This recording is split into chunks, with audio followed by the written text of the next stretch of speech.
along those lines. I think so. You know, lots of joyous kids, maybe not so much for the adults who also had to worry about getting into work safely after that delay and with icy travel concerns. It was a mess out there for some in the mountains and still is. Take a look at the viewer photos coming into us. Great picture here of the icicles hanging out on the trees from Chris Parsons in the Brushy Mountains. Another one that he took also of all those elevated surfaces taken in on that freezing rain. Sleet too falling for folks out in Fancy Gap. Our viewers sharing this too from Hayes, Terry and Cindy Adams. We're grateful for all of your photographs. Thanks for sharing those with us. We'd rather not see them though again, right? Anytime soon. We've got the showers though that are moving in. Temperatures gradually warming in Virginia from Galax and points north like Hillsville. They're still dealing with some light freezing rain, although the winter weather advisories have been dropped in those locations. It's a little bit of drizzle or very light totals coming in. Still slick in spots around those steps and areas around home though. Triad locations, it's wet, it's slick, but those wet roads will be with us throughout parts of our Saturday too. We've got pockets here where you're starting to dry out for just a brief hour or so. And here you go, Wilkesboro, as we go through Mount Airy, you've got some heavier showers from Trap Hill through Mountain Park. So even if you get a little lull, we do have some more shower periods to get through tonight. You're down to 32 right now in Galax and holding there through Hillsville. These are the areas of concern for any slick travel that could be icy in spots. We've got you at 41 in Mount Airy, 36 in North Wilkesboro. We expect to stay above freezing tonight, even though we talk about more rounds of showers. The great news is that we think the heaviest of the rain is already moving northeast of Danville, already out of the way for Burlington. While we have some light showers here that will be more nuisance driven, we're seeing another band here also that has to pull through northern Surrey. After that, I think, you know, Stuart, you'll have a chance to dry out too for a brief time as that dense fog then sets up. And those showers, patchy in nature, more moving through periods of time through the day, especially through the noon hour. And we drop your rain chances off way down later in the day. We may even see some cloud thinning. Some of our forecast models now wanting to dry us out a bit more quickly behind this front. We've got you at 51 degrees in the foothills, 52 in the Triad, and from the mountains, 37 degrees. We drop the rain chances down for you too the later we go. 48 degrees. Good news is we should begin to warm now as we get you into the overnight hours. And here's your flood advisory. It still stretches from the Triad out through Raleigh. We talked about the concerns for localized flooding from storm drains that may be clogged. We've already seen great rainfall totals, 1 to 1.5 inch marks down from Lexington, Denton, Jackson Hill, near the North Carolina Zoo too, getting in on heavy rains today. So watch the roads. They could be very slick. Hydroplaning would be possible. We've got you overnight with those rain showers. Still a few more rounds to get through. Early morning, if you have to get out to do some holiday shopping or get out and do some grocery shopping, you've got your rain chances that are dropping off a little bit, but passing showers. So not as steady as where we've been. Your highs, look at this. Our forecast model wanting to clear us out by middle of the day, at least give us this dry stretch here from Mount Airy through Winston-Salem that could take us into the mid and upper 50s. We're conservative right now at 52 degrees, but a west wind is gusty at 25 miles an hour late tomorrow. Temperatures, of course, are cooler right now, but we get you there, and your rainfall totals could be another ½ inch to inch by the time we wind this system down. So soaking rains. We don't need any more rain for the week, but we may have another chance into Tuesday. The good news is that Saturday parades, I think the drier afternoon hour parades will be good for folks out there. Early morning though, those shower chances are going to continue to build off and on. So be ready with the ponchos and at least some layers to keep you warm as you're in the 40s early morning.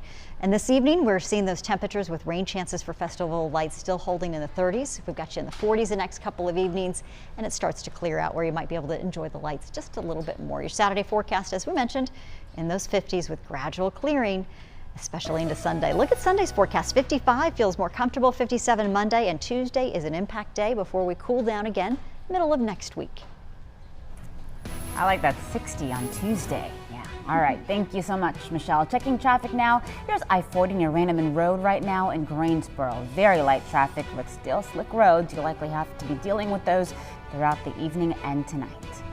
One of the three ways to get between Yadkin and Forsyth counties is getting a facelift. The North Carolina Department of Transportation says it plans to replace a 75-year-old bridge over the Yadkin River, and that plan is in the final stages. Construction could start as soon as this summer, and the bridge will be built just north of the current one. The existing one will stay open so that drivers can still continue to cross over that river. Plans include wider lanes and additional safety features. You're watching WXII 12 Sports with Chris Lee. 2018, Scott Satterfield. 2019, Eli Drinkwitz. And in 2020, Appalachian State would have their third head coach in 3 years, Sean Clark. But this one, the school promoted from within. It's been a lot of change up at the Rock for the last couple of seasons, but Sean Clark is now the head coach for the Mountaineers. But what do the players think about all of this turnover? Well, we asked them after Clark's press conference earlier today. He loves everything about this place. You can tell his enthusiasm for the program is next to none. Just ready to play for him. I think he brings a lot to the table and just ready to get out there and play for him. All credit to Coach Drink. He did a phenomenal job here. But I think at that time we knew that we needed someone from the App family to come and be our coach. We needed someone that was going to come in here every day and work their butts off for App family. And there's no better hire, literally. Coach Clark is the best guy you could have got at the time. So Clark will have about a week to prepare his team for their second straight New Orleans Bowl appearance. They're going to take on the UAB Blazers, who are 9-4. The Mountaineers are 12-1, and of course ranked 20th in the nation. Kickoff is at 9 o'clock on December 21st. Now, by the time Monday rolls around, we're going to be hoping that there are 3 local teams celebrating high school football state championships. The new trophies will be welcomed, but all 3 teams are going to play for something much deeper than that new golden hardware. As for the East Forsyth Eagles, it's about winning back-to-back 4A state championships. Last year, they went completely undefeated. This year, the team had some hiccups, but also some injuries. But they fought through to get back to where they feel they belong in contention for a title. They're going to play Cardinal Gibbons at 11 a.m. on Saturday at Kenan Stadium in Chapel Hill. Reidsville claims that they are the football capital of our state, and they have the credentials to prove it. Tomorrow, they're going for their 21st state championship in football, more than any other school in our state. The only thing in their way is Northeastern High School. These 2 teams are going to play for this 2A state title at BB&T Field in Winston-Salem at 3 o'clock on Saturday. Now, last season, East Surrey was blown out by 40 points against Tarboro in the 1AA state championship, and revenge has been on their minds ever since. This year, the Cardinals have gone undefeated. The only team in their way is Tarboro.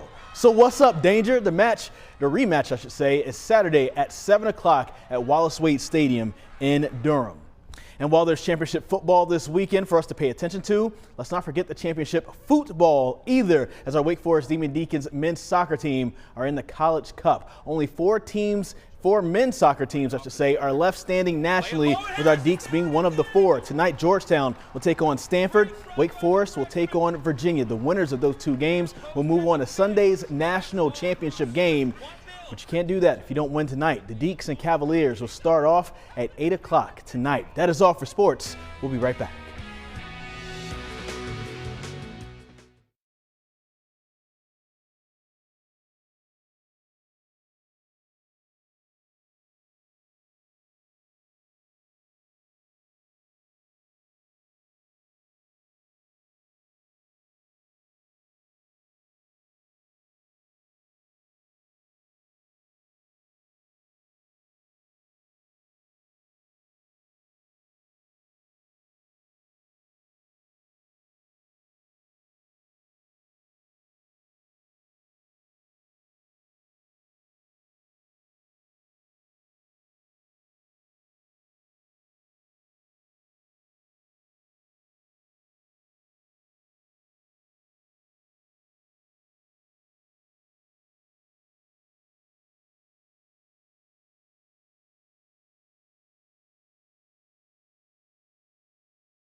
In Greensboro, a firefighter is going to be featured in a new competition series on the Discovery Channel. You can see Hannah Johnson in action next Wednesday on Man vs. Bear. As the title suggests, you know what the premise of Man vs. Bear is? I have no idea. It's when no clue.